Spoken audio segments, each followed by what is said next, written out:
Hey everybody, welcome back to the podcast. I have got Justin and Alicia Wild here from the Ex-Wife podcast, and guess what? We're talking X-Men comic books. We're going to talk about the first three issues so far of this new From the Ashes era. I know we're all still semi going through counseling for Krakoa ending, but here we are trying to push on. Kind of feels like with a new girlfriend, like you're giving it a shot, but it feels a little awkward. We'll start. I'm not going to start in order because I want to get into X-Men last, like the actual title X-Men. So we'll start with Phoenix. I definitely should have had my notes right in front of me. Okay, here it is. Phoenix, written by Stephanie Phillips with art by Alessandro Miracalo. I'm sure hope I'm pronouncing that right. Either way, I thought the art in this book was really good. But it sort of feels like it's a book that's setting up forward. Like we're not getting a ton of stuff, but it's laying the groundwork, kind of like watching like the first 5 minutes of a movie and then having to walk out of the theater and wait a month for the next 5 minutes. But we'll dig into it with you guys. Whoever wants to go first, what do you think? Go, Justin. Sure, yeah. I thought this was fun. I thought this was very different. I thought, it's taking one single mutant and going out into space and surrounding her with a lot of other things that are not mutant in terms of the feeling, the team, the family, the support system. It's very much so Jean's tour of the Marvel Cosmic Universe, and you can tell that by the threats and the supporting casts that are quickly teed up. You do have Nova, who was kind of mutant by association over the last handful of issues of X-Men Red, but then Morg, like the villains that we're fighting are completely out of the wheelhouse of the X-Men, and I think that that's great. I was saying it before, but the idea that this public opinion of the Phoenix as this destroyer of worlds, this cosmic entity that is only feared and hated, really sold that as a through line for, okay, no, it does still have themes of mutant, but on a different scale. The troubles of the long distance relationship, kind of endearing, kind of gives it the human element as it balances with the godlike abilities of this Phoenix Force. Yeah, I think that this issue did a nice job of setting up sort of like the theme or the premise of like Jean figuring out where she falls in the legacy of the Phoenix, like as her own entity, and this like cyclical nature of like she is the Phoenix is her, they have always been. That sort of idea that is being presented in this storyline of just like her sort of navigating what people's expectations are or experiences are with the Phoenix, and how she brings like her humanity into who the Phoenix is going forward, like the conversations that she's having with Scott, the decision that she has to make between, does she go after the one villain who's escaped, or does she save everyone else on this prison ship? You have like this civilization who fears the Phoenix, and then she comes in and she's like, I'm not here for you, I'm here to save your son. And you have this one POV character trying to like connect to her humanity, or like what makes her different or relatable. And so I think it does a really nice job of setting the tone for her in a place of self-discovery in this universe versus just accepting and acknowledging that she's the Phoenix, but also that she has this like sense of responsibility. Like she's already like bopping all around the cosmos, like solving problems left and right, and just very aware of the fact that she might not ever stop. She's just like on to the next, on to the next, on to the next. And like there's that moment where Scott is like, I know you don't need a place to sleep or like a house or whatever, but like, you have the ship as an option. And that sort of tie to her finding some of her humanness in her responsibilities, I think is going to be an interesting arc for the story as it progresses. I think so too. And I think that one of the things that's I think interesting and maybe compelling going forward is that for the longest time during Jean Grey, whenever she had the Phoenix Force, the fact that she had the Phoenix Force was the story. Like that's what the story focused around, versus like, okay, I have the Phoenix, I've sort of conquered the dark side. Now what am I going to do with it? Yeah. And there's also, I think it's interesting how Like, I wonder editorially if there was ever this conversation of like, if Jean's going to have the Phoenix Force, we need to get her off world because she's too OP for anything the X-Men are going to deal with. Like, get her out there dealing with Omega Phoenix level threats, Right. so she can go on a journey, because it's, it's kind of like the way they had to like sideline Superman in like Justice League.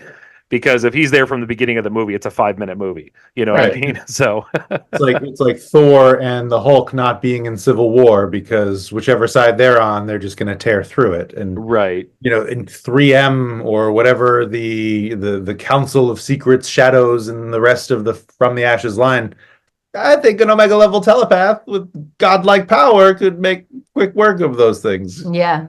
Right, yeah, definitely. And they, of course, we saw the Heracus, if I'm pronouncing his name Heracus, right. Yeah, sort of, which I know very little about him background wise, but enough that I do, I'm like, that's kind of a toe-to-toe threat. That's the kind of like Jean Grey Phoenix Force level threat that you would need for a book like this. Someone that threatened Thor and Asgard and the gods of Asgard. I feel like, that's the scale that you're trying to find. That's really the conversation, though, is like, who can stand up in this one issue? She's eating part of a sun and collapsing a black hole as she does pirouettes and dances through the sky in very beautiful fashion, but it's very like, okay, like Morg is no threat at any one time. Nova and Morg are going toe to toe. Jean comes in like, okay, what's the real problem? Catch me up with this exposition page of all the things going on. Yeah. It'll definitely be interesting, I think, to see how she makes easy work of a bunch of things, and then what happens to her internally when something comes up that is difficult for the Phoenix to handle. Like, I wonder if we'll get any of the Phoenix personality, coming through, and how Jean is influencing the Phoenix and not just the other way around. Right, yeah. And I enjoyed it. I think you guys may have referred to it in your Facebook post as the Zoom call with Scott. Is that how it was put? Which I thought was brilliant. And that could be an interesting story note, like going forward, like how they use that. Like, she just at any point in time just like, dial up the BF, and and he's like, well, they're on fire, but we're fine. Go do your thing.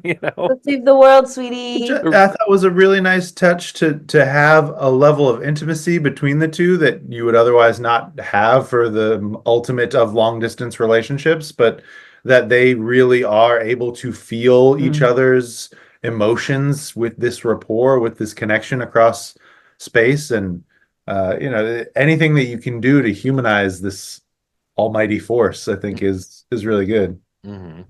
And she didn't check in with Logan. That kind of like told me right off the bat, well, editorial's doing something here that's different from the Krakoan era. That relationship isn't real. Oh, is wink, that wink, nudge, Was nudge. never on the page. Right, yeah. Clean that up. Let me just Yeah, you fanboys are just making stuff up. Come on. Like, okay. Did you catch on to the whole there was the interesting thing where Dylan was on the warpath, but on this book regarding the sort of like, the panels that were, clearly were copied from previous books, and that takes someone who's really, really deep into comics to notice that stuff right off the bat and even know what books they came from. You guys got any form of opinion on that? It's difficult. So we were talking about it a little bit earlier today, and I hadn't realized that all of the references are all from the same artist, and Justin had brought that to my attention. So that feels a little bit more like uncomfortable than if it was just like, oh, I'm referencing things that I've seen over time. But I honestly wouldn't have known at all if I didn't see it on the internet. Like, it's just not something that I would have picked up on. And I do think that there are some really beautiful elements of the art in its originality that I really am drawn to, and I think works really well for the book. So it's kind of conflicting because I don't think that it's a great choice, but I also don't know, like, is it, like Justin had brought this up earlier, like, is it meant to be more of like an homage to an artist that they are, inspired by, or is it something that they didn't think would get, caught by the average eye. It's Yeah. just you just don't know because you're not in it. So It's not something I noticed while reading it. It's not something I thought of, and I don't think it changed my enjoyment of the book after the fact. It's unfortunate to have this, and it's a good thing to have a conversation around. I like this work otherwise, and I don't think that this is a point to ruin this creator's career over. It's 4 panels throughout a 32-ish page book, and they're very clear, these 4 panels. I would love to know what Olivier thinks about this, or what Marvel editorial thought about this, or if there was an awareness on their side. But otherwise, like, I hate saying I don't care, because I think that it's part of the discussion, but like, I don't think this person should lose their job and the career that they've been working for their entire lives because something that is pretty commonplace in the comics industry just was a lot more blatant in this, to have 4 different panels specifically from Olivier Coipel's work. Was interesting. And like, Olivier is French. Alessandro is Italian. Like, is that just admired his work, looked up to him? It's hard. It's hard because it is a very, like, it's called tracing. It's called swiping. It's not like inspired by. Yeah. It is not inspired by. It is like, that is the same panel and formology. And the one that I do have a problem with is the one with the little blue person in front of Pericus that is also a shot set up in issue 2. So it's the same panel that's being redone in 2 issues of the book. But then, like, I've gotten into conversations with folks about, like, the amount of pressure that artists are on to deliver a monthly book, the amount of work that they put in, hours chained to the table to crank out new and unique postures and poses and all this stuff.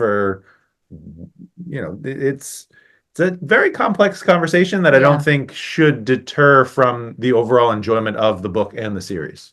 I agree 100%. Miracolo is clearly a talented artist. Like, I would never take away from him artists. Like, the book is beautiful, right? But there is that fine line between homage and plagiarism, right? I think it's a conversation worth having. I agree with you 100%. I don't think this should in any way, shape, or form derail his career. I think at its worst, it just comes off a little lazy, especially when it's an issue 1. Like, when it's in the issue 1 of a series of a new era, like, people are grabbing if this had been like, issue 34 or something, it probably wouldn't have been as big of a deal. But that's the internet. Somebody's going to catch you doing it. Somebody out there's going to go, hey, wait a minute. I'm sure it was a lot more commonplace in the 80s and 90s when the internet didn't exist, and somebody in Flagstaff, Arizona figures it out and doesn't have anywhere to post other than complain to his friends who don't read comic books. So it's crazy just because of how beautiful and inventive so many other pages are that, I don't think that he as an artist needs these pages. Right. So I wonder why, or like kind of what this was, or or if it's editorially at the last minute, they were like, hey, we want something that looks like this added in there. You have 12 hours to get this done. And then it's kind of like, oh crap. It was like a cram job sort of thing, Yeah. It's not great, no. but I still enjoyed the book. Yeah. Well, there we go. We can call, I liked it. Like, at the end of the day, when we give it I liked it. I'm intrigued, which is when you have an issue 1, that's the most you can hope for. I think intrigued as to where it's going, and definitely want to, read issue 2, especially that last splash page where you see like Corsair, and it's like, okay, where are we going? Right. Yeah. And like the Black Guard, and you're like, wait, what? The Black Order. You're like, what? Yeah. We're all together? Yeah. What's happening? Are we fighting? Are we friends? Right. Yeah, especially that looks like they're like charging into battle with her kind of thing, and it's like, Very okay, I'm game. So this will be an ongoing conversation between the three books, but thoughts, opinions, feelings on the QR coded last bonus page. You know what? I'm terrible because I have not done that yet. And the reason why is that I am the type I'd like that sort of stuff is somebody like me who has like a very, very severe ADHD brain. Somebody has to point that out to me. And I wouldn't have known because I'm one of those people. If it's not an actual art page, I flip past it without even looking at it. And I had Yep. bought these books and I think it was just like yesterday that I was like scrolling through social media and somebody posted about it. And I was like, oh, okay, so there's like bonus content in here, which is kind of like how they, which is a smart way to keep stuff quiet and revealed until, Yeah. it I just actually comes wonder out. about its like longevity in the books themselves. Like if you're going back and you're collecting all the stories or you want to reread something, the importance of that page, like where does that play in if it no longer exists on the internet and you don't have access to it anymore? And the back and forth of, well, it's a bonus page, it's not critical. Well, then why all this like needing to keep it under wraps? Like, why is this such a important thing to make sure you don't have spoiled or whatnot? And I just like I don't know. I don't like Justin doesn't like I don't like it. I like it in concept. I liked it at first when I just thought it was a marketing ploy or a ability to track engagement, like who is actually going to get their phone out and scan it, and then they'll get those analytics to see how many different IP addresses registered and how long they spent on. Like they can track all that stuff. The marketing nerd in me love that, but the comics aficionado that now is looking at a book and saying, "Oh, I got to get my phone to read the full issue again." Mm-hmm. Well, yeah, and I think you make a good point, especially when you think about like how long the X-Men have been around and how long the X-Men will be around. Like, what if like, 20 years from now, somebody right now who's 12 years old gets really into X-Men and starts going back, buying back issues, goes and buys this, and there's a QR code and it's a dead link. Right. And it's kind of like, well, what did I miss? Obviously, I'm sure those pages they'll include in any of the trades they put out. But yeah, that does bring up an interesting point.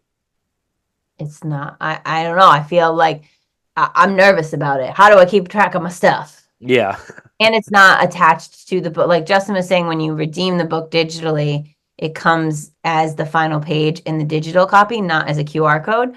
But like, what if I am a tangible book person, then I just have all these. Do I print them out? Yeah. Them in the Staple them, sleeve? staple them in. It's also weird because like the page is still there in the book. You're taking up a page for this QR code versus for the content that you're making me go to this. I don't know.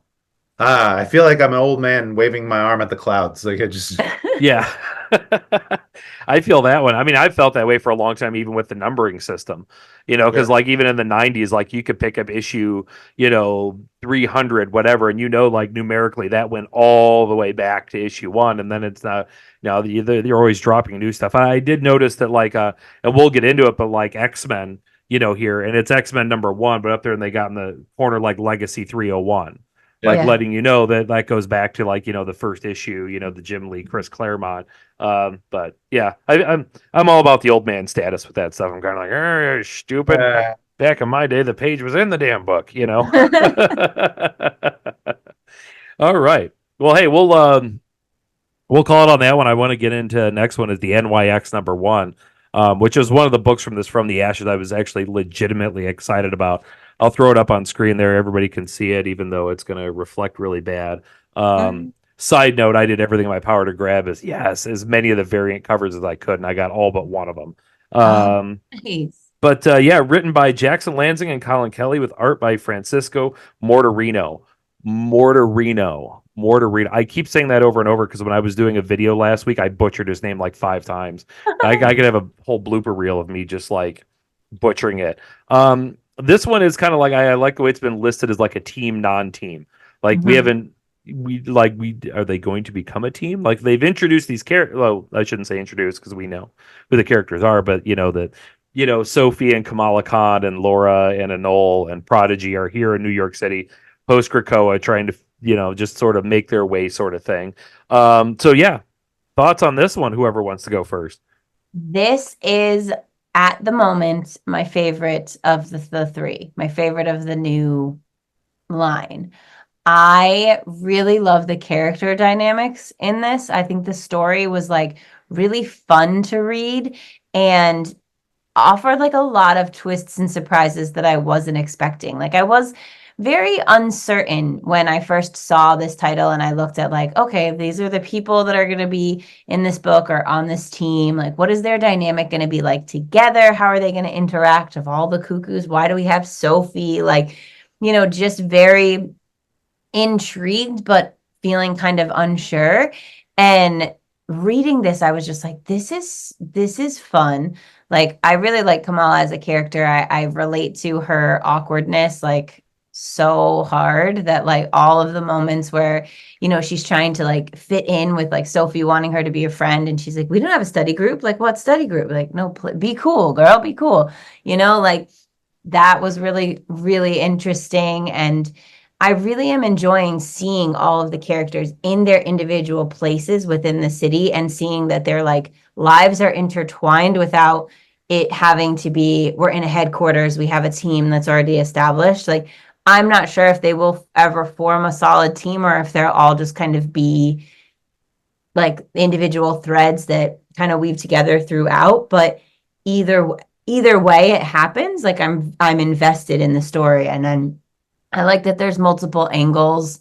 There's like the human group that seems, intolerant, which is a classic. And then there's like suddenly also mutant children are going missing. And then the reveal of like the ending villain group with like, oh shoot, here's the rest of her sisters. Like, ooh, I don't know. I'm very excited for where this will go, and I think that it will have a lot of dynamics within it, which I like I said, I think this might be my favorite one. We'll see. I still have to wait for Exceptional X-Men because, Obvious I reasons. have, Kitty. I have to wait for Uncanny X-Men because yes, this was my favorite as well. Of the Yes. three, I think like it just the narrative that builds to where it ends and the way the gang is coming together for the first time, the way that like this is just it's a character driven story. It's not we're a fully formed team operating out of a base with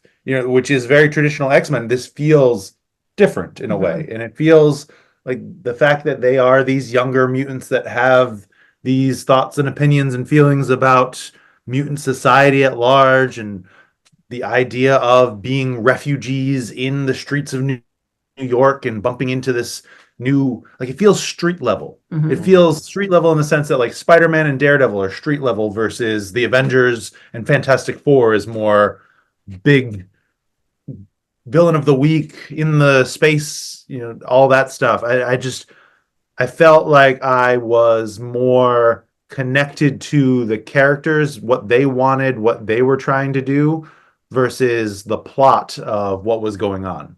Mm-hmm. Yeah, especially when you get the sense with like, Prodigy and Enola just sort of like they get the feeling like they're just trying to figure out what they're doing. Yeah. Like post Krakoa, like we're just trying to get a foothold in life and figure out what we're doing. And there's the interesting dynamic of like, you're in the definitely get into the position where post Krakoa, like mutant human relations are at its worst. Like especially, and that doesn't just necessarily mean humans hate mutants, but you have a lot of mutants who are like, we had a paradise and you destroyed it. So we're not exactly super keen on Xavier's dream right now, and you kind of get that feeling out of it too. And you not only destroyed our home, but then now you're saying we're not welcome anywhere else. So what do you want to do? Like, what do you want to do? And then you're pushing these people that you're categorizing as an atom bomb that could go off at any time, but you're trying to cut off someone's arm unprovoked to just I feel like it shows humanity at its worst in this, in terms of the mutant conversation, in terms of a book that, the note at the end from Jackson and Colin about community and the fact that these mutants are disparate. They do not have any community to speak of at this moment. And even just the starts of that are really exciting to someone like Kamala, who has not felt as though she was part of a mutant community. She got dropped on Krakoa after she had died. She came out, she was big, and then was on the X-Men kind of, but not really. It was just much more on her solo shtick. Yeah. And you can see too, like read the issue through the first time, and I'm really like keying in on Kamala's perspective and her like fangirlness of Sophie and knowing exactly which cuckoo Sophie is, and like her trying to navigate this friendship as Sophie is offering it to her. And then you go back and you see the end of the issue and you see where Sophie is like in the juxtaposition to the rest of the cuckoos. And then you go back and you look at Sophie during all of this and how she's really trying. She found someone who recognizes her for her individuality, because she's like, I'm one of five. Like, how do you even know who I am?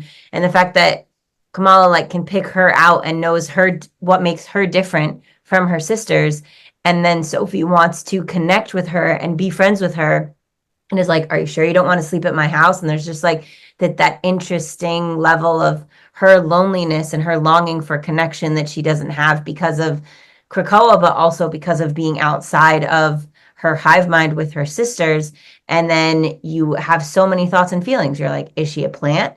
Is she really trying to go on a new path, or is she secretly still a villain? And like, I just feel like there's going to be a lot of personal angst and a lot of like personal trauma built into the villainy of this, that's what's going to make it interesting, not necessarily like how this affects the larger world, but more like these stories feel really personal, and I think will be really fun to connect to in that way. Mm-hmm.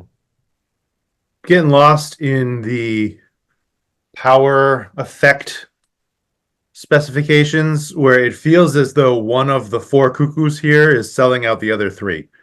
Because you see, all right, so you're early on in the book and you see Sophie's power signature and how it's very much so circles in half circles in a mind blast that we've seen before, right? These swipes around her head, whereas everyone else in here, it's almost like little segments around their heads, but it's not around the cuckoo who's standing at Empath's shoulder.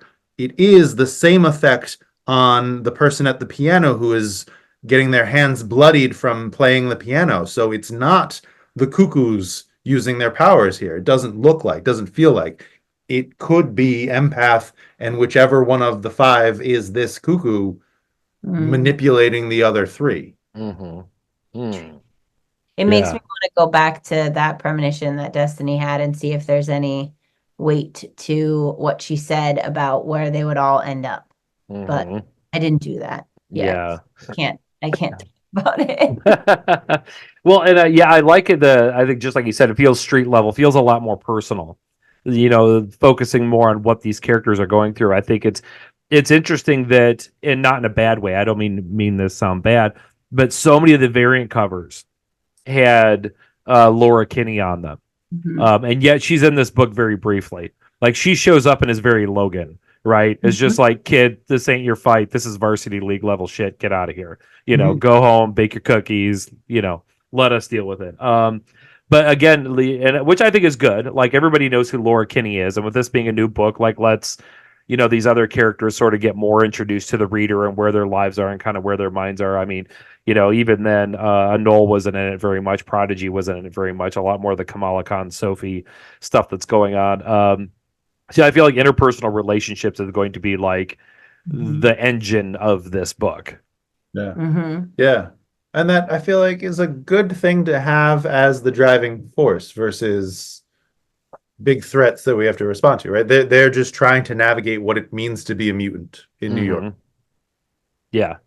Yeah, the character driven. I'm always about the character driven books. I think those are always the best. Any book that can get to point A to point B based upon characters' decisions and conversations versus, well, we were going to talk about the elephant in the room, but then the room blew up. So, I'm also interested to see Laura in a role that becomes more of a mentorship, like giving her that route to say, like, you are the seasoned vet. And now, instead of coming off from this place of like, I'll just handle it, like, how is she going to open up? What advice is she going to offer to these others? Like, how will that dynamic grow? Because it was very aggressive. Yeah, it super was like, and we have like, Hellion, posing as the Krakoan, character, which is like if you're trying to instigate that all-out war, I mean, it's basically the same thing Bastion was doing in X-Men 97, except this is a mutant doing it to try and get provoke. Yeah. Again, it's like the first 5 minutes of a movie. Again, I'm super intrigued, like where it's going to go. We'll definitely be buying issue 2, and where all this goes, we will find out. I feel like of the three, not to harp on the QR codes, but of the three QR code pages, this one had the most unique stuff that had not otherwise appeared in the issue. Yes. Whereas the X-Men one that we'll talk about after was a little bit more of something that had already been introduced, a little teeing up of where things were going to go. The Phoenix one was a little bit more of a reveal of the narrator and something of like the big picture things to come, which again, think that's the idea. This felt like it added a second plot thread that was completely unreferenced otherwise. It felt very important for it to be something that bonus people could page, potentially miss. I said that knowing that you said that you hadn't read them. Read it. That one would be a key one to check out. Well, go ahead and drop it because people are going to listen to this podcast, and I'd rather them have the information and be spoiled for me. So, because I'm going to go do it as soon as we're done recording here. So we have Fauna from Krakoa, who is the little green mutant, being like escorted by what's his name? I don't think we have a name for him, but we don't have a name for the escort. But he is escorting Fauna to Mr. Friend, who we don't know who that is. But like we have Laura kind of hinting at the fact that there's like mutant children going missing, and then we're seeing one of them be taken and brought to this man with a very, very creepy smile, sitting behind a desk. So it's like setting up this other thread of who is being taken, why are they being taken, we don't know, and in what way. But it's very like it just opens a whole nother door. You're like, wait, what? What since we already passed that one, what was the bonus page for Phoenix? It was I don't know who this person is. They were standing there and they were kind of like basically saying they were coming for Jean. It's the narrator. But like physically looking at them, like I personally had never seen them before. It looked as though time had passed. Yeah. And so Adani, who I believe is introduced as the narrator, is then seen in more of like a full physicalization of herself versus when we see her otherwise, she's just a small child. And kind of like, I think that's the last that we see of her other than that bonus page as her father gets killed. I'm confused timeline wise of that, if this is X months later, but it seems like a long time later with how much she has grown physically. And this is the NYX page. Oh, okay. Oh, creepy smile. That's what I'm saying. Oh, yeah. It's like Joker level smile. Yeah. That's the big reveal in the QR code. Joker is now an X-Men, folks. Like, watch out, we're popping universes. Right. All right. Well, we will get. This was like one of the big flagship ones. Was of course X-Men #1, which of course we have been seeing this cover for how long until it came out? Oh my God, a long time. In so much media to the point where it felt like I already owned the issue just on the cover before it actually came out. Written by Jed McKay with pencils by Ryan Stegman. This one I felt more than any other book was like very much a setup book. Like this is just laying the landscape of where we're at with these characters going forward. Obviously setting up their new base in Merle, Alaska. You have like the local police chief who comes to check stuff out, gets a tour by everybody's favorite X-Man Beast. That was a joke. We're middling at best. But you've got Cyclops with Kid Omega, Psylocke, Juggernaut, Magic, off, rescuing Wolverine. And at the end we have Magneto in a floating chair being all Magneto-y as he has to be. So what are your guys' thoughts on this one? It's very much so like a smash and grab team book, right? This is like high profile missions, taking on the big threats, standing for the cause in opposition to what's assembling in the shadows, and teases of what that is here in two different tracks, with the fourth school creation, which I think is an interesting way to take something that has recently happened and to smash it together with something that had happened a couple of generations prior. You have Orcus agents who have been influenced by John Sublime's teachings, quote unquote, to embrace this new idea that it's not that everything mushed together.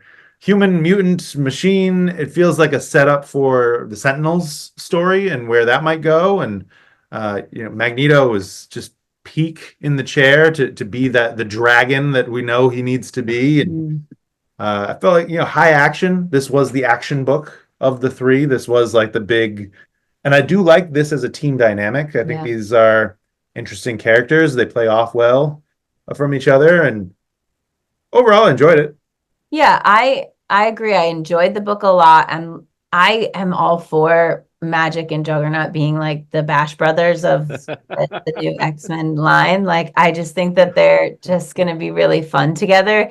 And I liked the joking that happened between them and sort of seeing the little like nuggets of friendship built within the team that already exist, and then the new ones that are forming, and like the different ways that Kid Omega and Psylocke are using their powers with a similar power set, but different strengths. And I thought overarching setup of the team and the team dynamics and the roles that each person has on the team was really well done. The villain, the idea of fourth school and 3K and 3M. like, is it 3M? Yep. Is it 3K? I think it's 3K. 3M is 3M is the company. Yeah, they do like You're right. X-Men are fighting post-it notes. This issue of X-Men.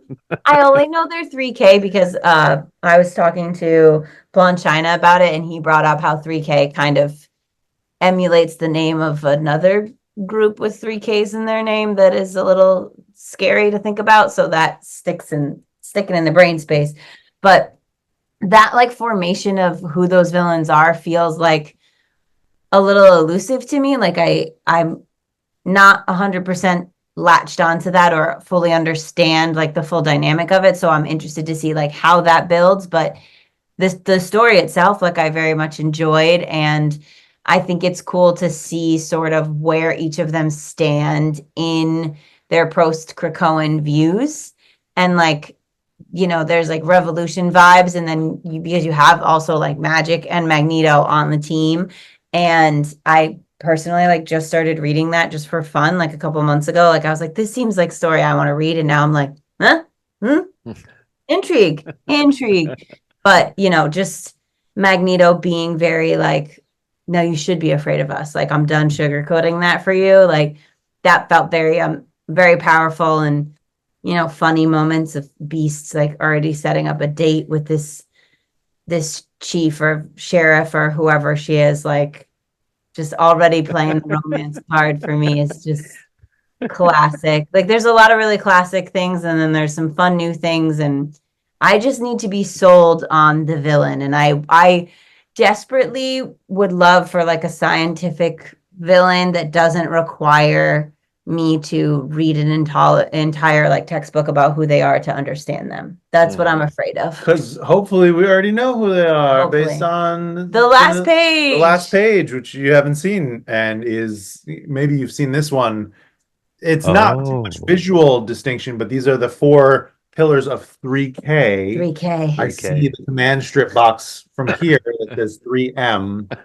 That is what's stripping me up.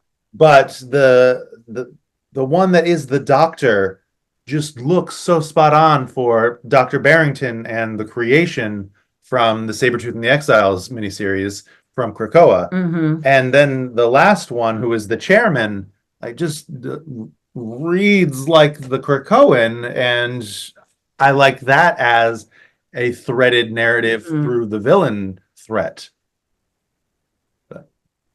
Yeah. We don't know. They're all silhouetted, so we have no actual idea who they are yet. Might not even be the Krakoan. Mm-hmm. Feels like it's a Krakoan though. Right. Yeah, I agree. This one very much just like you said, like a smash and grab. Like this one, like let's pack a bunch of action into a book, little bit of exposition, so you kind of like start to get the feeling of, it's kind of like the scene before the opening credits of the movie where there's the car chase and it's flashing back to other people having a conversation, sort of thing. Yeah, Beast after a date. I mean, you're in Merle, Alaska, the first single woman you find, you ask out, I guess. I don't know. We love cherry pie. We have so much in common. Right. Sounds like the foundation for a long-lasting partnership. Yeah, and then we have the thing where obviously they go to, I believe it was Santa Marco, and attacked and spring the Logan loose for Logan immediately be like, by the way, deuces, I'm out. That was an interesting point to draw. It is very much so amalgam of a handful of ideas that we've seen parts of before in terms of the split between the Jean Grey school for higher learning and the Revolution era Cyclops. It's Cyclops and Wolverine don't see eye to eye and go on their own roads. I'm super excited to see where Wolverine goes with Uncanny X-Men because I love that lineup. I love that creative team. So I'm pumped for that. And I also I like the idea that we as a mutant community are trying to find what the next way forward is. We no longer have Xavier and Magneto, who were the fronts, the faces of, you either just kind of grin it and bear it and save everyone, even though they're terrible, or you kill them. And there's no middle ground. And now there's a lot of middle ground. And now there's like we'll save some people, but we let them know we saved them. And when this feels like we're going to leave that towering behemoth of a Sentinel looming over you to let you know you all made these Sentinels and they were about to murder you. Right. That's also and we saved you. Such an interesting spin of these townspeople were, just quote unquote, just following orders, building the Sentinels, and they're questioning the presence of the mutants. But it's are they questioning the presence of the mutants because they're self-conscious about what they've done, and are they afraid of revenge, or are they were they always just afraid of them, or that dynamic of where they've chosen to set up their base is also very interesting. The human element, there's a lot of human elements touched on, where I feel like NYX has a lot more human elements explored. Whereas, we're talking about, the very real situation. Well, my people don't have jobs. They used to have jobs building death machines, and you stopped that. Yeah. And I hoped that you would replace it with other things that ideally were not death machines, but still, they're a little PO'd that you took their jobs. They were trying to take your lives. And then the almost throwaway line from Beast about how we had this Eden, and now we are refugees trying to find some semblance of home in the darkest areas of the world where we can find a place where we can be safe, quote unquote, because there's no safety apparently. Yeah, and there is that interesting dynamic there with the people, where the people the people of the town are sort of stuck in that thing where it's we built these things, we feel guilty about it. On the other hand, let's not sugarcoat it. There's a layer of you took our jobs, right? We hear all the time with the border where they're coming here and taking our jobs, sort of thing. Which it's I'm not going to open that can of worms, but shut up, and of course, I can just see this big sentinel over the city, and I can just hear Eric's voice, this is the monument to all your sins, sort of thing. Well, the fact that Cyclops wants to keep it too. It's no, I want that to simmer. I want that to just set in as an awareness of what you did. Yeah. Yeah. He knows tactics. And he's drinking. I can't get over that. He's drinking a beer. Let's go, Cyclops. Well, I we'll see. All those late nights with Jean and Logan that didn't happen. Sure. Something rubbed off on him. He now likes beer. So now he's lonely, and now he's hanging out with Hank, even though he was very much so against that. The just hand wave over, I wasn't actually on Krakoa. It's not me. I'm not the bad one. I don't know. There's a whole thing. We're not going to get into it in issue 1 because hopefully this is a jumping on point for folks. Yeah. And a lot to weigh down on you that I'm actually from the 80s. Right. Yeah, definitely. And I also want to say, because I didn't note it earlier, the art in this book's beautiful. Yeah. I love the pencil work and the ink work and coloring in this. It turned out, I think, from the cover. The cover looks great. Everything else in there looks fantastic. There are a lot of like stuff in there that we saw animated in the like trailers. I love Yeah. the way Marvel's now doing these like animated trailers for comic books, which is Yeah. funny when you think about it like prima facie, but they're really freaking cool. Yeah, I really like Ryan Stegman. I love Marte Gracia. I've heard and saw a lot of people not on board with the art, which I was kind of taken Really? back by. Yeah, which there was a lot of conversation about how young Scott looks, Yeah. which is a thing and Yeah. is very true. He does look. People wondering, is this the Champions era Scott? Is this a de-aged Scott? And they stand by the fact that no, this is just new lease on life, kind of Right. hanging out. Yeah, like anybody who's there who can see. That was my initial thought when I first saw this. When Yeah. they previewed it, I'm like, are they doing like all new X-Men Scott Summers? Because he all of a sudden looks like he's like back to being like 17 again. Like Yeah. that kid just shaved for the first time. Yeah. Right. He definitely Compared to got the a Scott that baby. we saw in Krakoa. He doesn't have the hardened experience of what he's gone through written on his face. He doesn't look like he killed Xavier one time, Yeah. But the only other, like, there's two other things that I have questions about in the art. One is I know it's an homage to how he was drawn during that time, but like Beast's face creeps me out. He's like too creepy for me. Yeah, the shadow eyes. And then Justin pointed this out to me that some people had been saying on the internet, and now that I've seen it, I can't unsee it. But Temper's costume, like sometimes it's like blue on the right and orange on the left, and other times it's reversed. And I just need some consistency there. And I mean, also the name Temper. Like that's. I don't see the need for it, and Right. it has been called appropriately as an interesting way for a woman of color to be named a microaggression, essentially. Like Yeah. this black woman who is right, exactly. So Yeah. that Upset face. Woman, temper. Like, Right. yeah, Ooh, that's I like it. yeah, that's asking that's for it. it. yeah, right. That's that noise. That I do like Juggernaut's costume. I'm a fan of that. Yes. Anything with magic in it, I'm like, let's go. I love it. Yeah.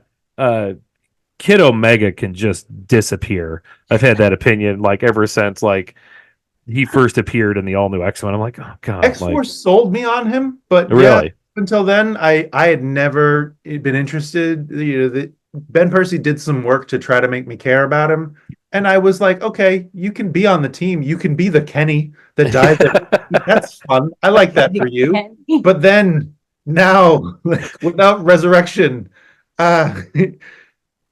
it's. I mean, Magneto says it. Is he going to die soon? Yeah. You killed Kid Omega, you bastards! Every issue. So good. So All right. So, are you interested enough to pick up issue 2? Are you Yes. like, let's go with this thing? So it's kind of a loaded question because we're in a paradox situation. subscribed for everything. Right. Yeah. If I were not subscribed for everything, I would still probably pick up the first arc of these series that had me. These 3. There are some later on that I just don't really have much pull to, and I don't have like a need to be a completionist. So if there were, I might be a little bit more see you in 3 months on Marvel Unlimited. Mhm. But I have been pleasantly surprised by all 3 of Mhm. these. They have been much more enjoyable than I was fearing as Krakoa was rushing to an Yeah. end. That was largely, like, whatever. And so I'm happy to feel that these are enjoyable comics. Mhm. Yes, agreed. Out of all the ones still yet, because we still have this whole From the Ashes era, we still have several number 1s yet to come out, like going all the way till November, I think. Like as these things continue to come. What are the ones you're most excited for? Uncanny X-Men. Exceptional X-Men. Storm. Storm, yeah. I'm interested in the roster for X-Force. What else is there? Yeah. X-Force comes out next Wednesday. Mm-hmm. X-Factor, I don't know. Yeah, I'm not sure. Mystique, Mystique, I'm Okay. intrigued by. It's Of there. the solos, I feel like Mystique is probably on the low end, but Sentinels, eh. Psylocke, I'm excited. I know that one just got Yes. announced and it's another, but I'm excited about that because I Yeah. want to see her have a story. What? Dazzler as a concept feels fun. Yeah. That's one of those I might pick up the first issue, and after that we'll determine whether it's a Marvel Unlimited after that going forward sort of thing. Yeah, Mhm. but I like Jason Liu, so it's the trouble with like talented creators that we know from other things that are doing a thing, and I'm like, okay, well, I want to check this out, and I want it to continue if it's good. Right. I don't know. If I was a hard line, I don't know if I would have picked up some of the other ones already. Mm. If not for the podcast and not for just the need to be caught up with stuff. Right, yeah. I agree. Like Uncanny X-Men is the one I think most stoked for since they first announced this whole thing. Gail Simone writing it is like amazing. I remember seeing her. She had a panel at WonderCon. And at the time revealed a couple pages. The roster looks great. I mean, the Yeah. roster of that team's definitely like my favorite. I'm no shade on X-Men #1 here, but like when you have Wolverine, Gambit, and Rogue on a team together, I'm like, take my credit card. Let's do this. The art looks great, and yeah, but we've been given not a lot of details on where any of that storyline's going. That they're just kind of in a safe house that Remy knows about, out in the middle of the sticks in the bayou, and they have like a makeshift danger room out of like hay bales and scarecrows and stuff. So it'll be interesting. Was there something revealed these last couple days at San Diego about them having like new students? Did I see that? Yeah, there was Yeah, I a thought I heard cover something that came about out, that. The Outliers. Mm. Yes. Hmm. That was the issue prior to the cover that we saw this weekend, where they're actually revealed on a page. But Mm. it's interesting. Intrigue. Yeah, it's interesting because you say like I am super excited for that as a lineup. That's why that as a lineup and that as a creative team are the reasons why I'm excited for Uncanny X-Men. It's interesting to think about the conversations about where these rosters came from because they are the most commercially viable and recognizable books off the shelves mutants, and that like it's the double-edged sword of you doing the thing to get my money, and I want to give you my money, so I can't say no, but also Mix it up a little. yeah, we wouldn't have had gems like Exterminators or Right. Hellions or those are the things that happen when you take a chance on a cool concept and you throw together a grab bag that's just whoever's left. Yeah. Well, the marketability wise, I have to admit that's what I thought was so funny about NYX #1 because it had a bunch of variant covers, and most of them there were X-23 covers. Yeah. Who's barely in the book, but it's coming out in comic book stores 2 days before Deadpool and Wolverine comes out. Like, yeah, Marvel knows what they're doing, right? Like, let's chuck these out there, and yeah. They know how to jump on their own hype train. Yeah. Mm-hmm. Yeah, for sure. Well, there we go. That's us reviewing these 3 books. Justin, Alicia, Wilder, thank you so much for doing this. Obviously, if you're listening to my podcast and you're not listening to the Ex-Wife podcast, you have horrible taste. Go listen to theirs by all means, because I was listening to yours long before I started my own. That's why it's always so great to talk to you guys. But yeah, Ex-Wife podcast, available on all podcast platforms, all the socials, you name it, it's out there. And yeah, thank you so much, you guys.